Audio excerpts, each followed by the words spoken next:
A ještě se podíváme na sport. Životní úspěch má za sebou český pilot šlapacích autíček Adam. Poprvé v kariéře totiž dokázal vyhrát prestižní závod na okruhu v Montenáchodu, což se před ním žádnému českému jezdci ještě nepodařilo.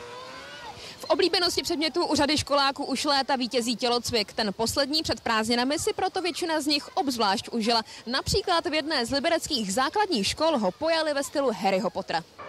Tak to byly ranní televizní noviny. Snídaně s Novou už je v plném proudu tady v akvaparku v Čestlicích. No a za chviličku nás čeká potápění, tak se těšte a přeji vám krásný prestižní závod na okruhu v Montenáchodu, což se před ním žádnému českému jezdci ještě nikdy nepodařilo.